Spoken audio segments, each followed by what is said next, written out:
Hey, what's up everybody? This is Josh Yazzie again with the second part to my first video blog series called Understanding the Demonic.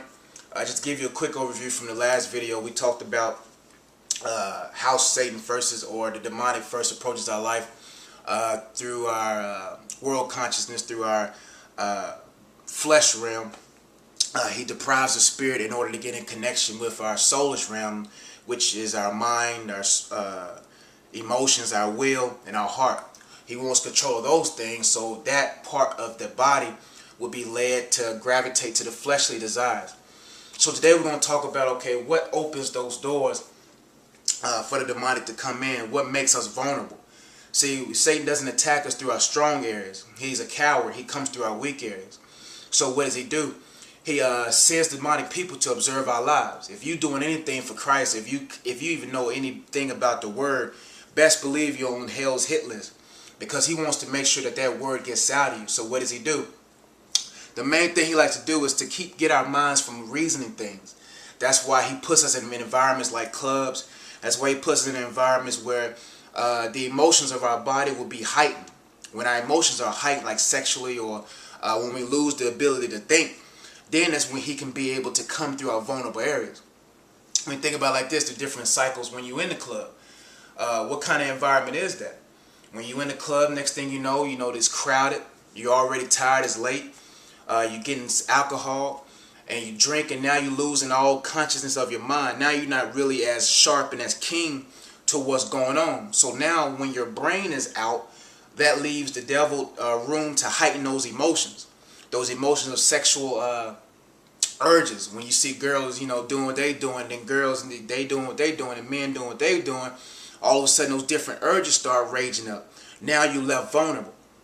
See, even it gets deeper than that, because a lot of us have opened up room for the demonic in our lives through exposure.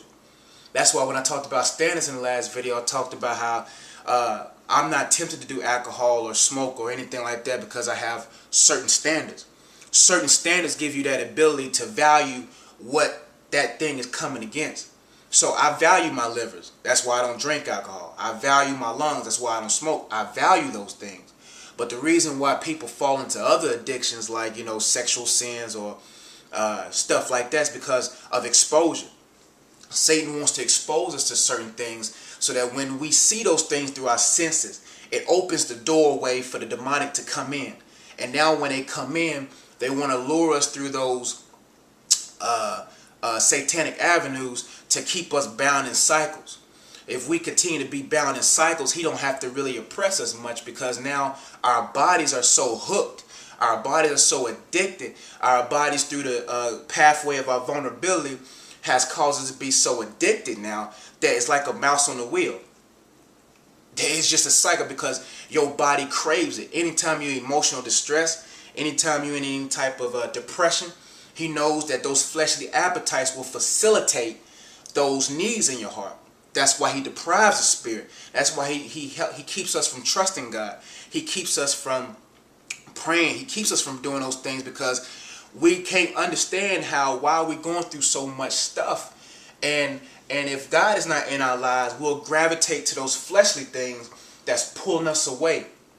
Those fleshly things that's slowly damaging our health, that's slowly damaging our families, that's slowly damaging our eternal salvation. That's why a lot of people say, well, certain things is not wrong.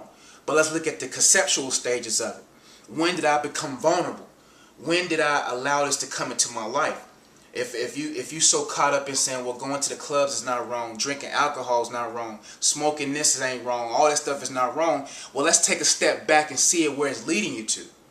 Some of those things might not be wrong necessarily, but what you got to understand is, if it's leading me to a greater sin, then should I try to avoid it?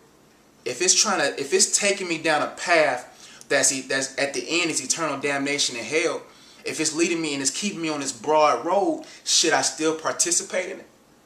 Think about it like that, because that's what Satan wants to deceive your mind. He wants you so caught up on a prayer that you said years ago, or he wants you to get so caught up on evolution, wants you to get so caught up on this new age stuff, which is all demonic, which is all lies.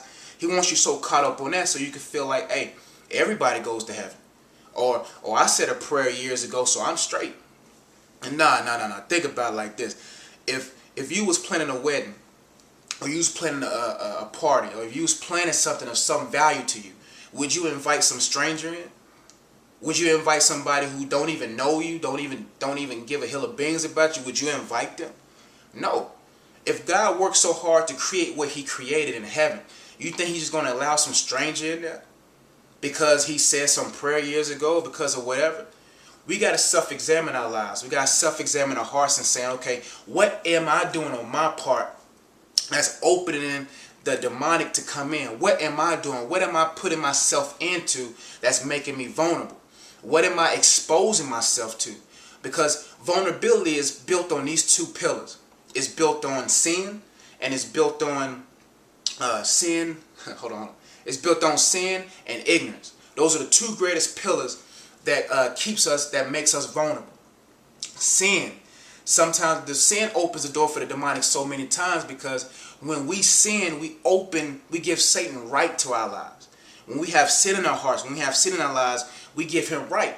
That's why, like, when a cop has a warrant, if a cop has a warrant, that means he has permission to get in that house, because there's something in that house that he has permission to have. Satan has a warrant into our lives if we allow sin to be in our heart. If we allow sin to be habitually active in our lives, we give him the right to come in. And ignorance, what we don't know, is the one thing that can kill us. It's not about who you know, it's about what you don't know. The things that you don't know today is probably the things that's killing you. That's why the Bible says, let the Spirit of God lead you into all truth. That's why if anything approaches your life, find out the truth behind it. Don't be deceived by the glamour and the beautiful stuff in front of it. Look beyond that and see, okay, what's on the other side of that? What's the truth behind this? Is this after to kill me? Because Satan's the greatest salesman. You know, every salesman, he'll sell you something, but he'll say anything he can to sell the product. And most of the stuff he don't say is the stuff that you wouldn't even consider buying the product anyway. That's why think about your life today. Think about, what am I doing right now that's opening the satanic? What am I doing right now that's making me vulnerable? Because if you think about it, okay, when have I become open to the demonic? It will help you to be guarded for the next future times when he comes in. Thank you for watching today's video blog. Feel free to look at the first one. We talked about addictions. If I missed any points, I'll make sure I come back in the third video. The third video, we're going to talk about cycles.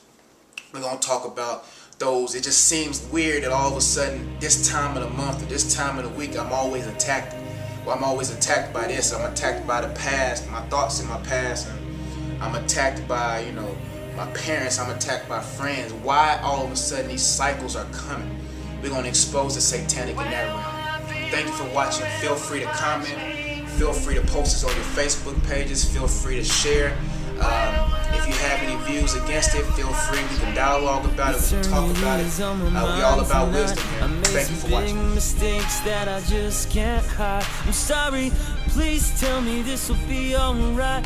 'Cause I'm losing my hope in a better life.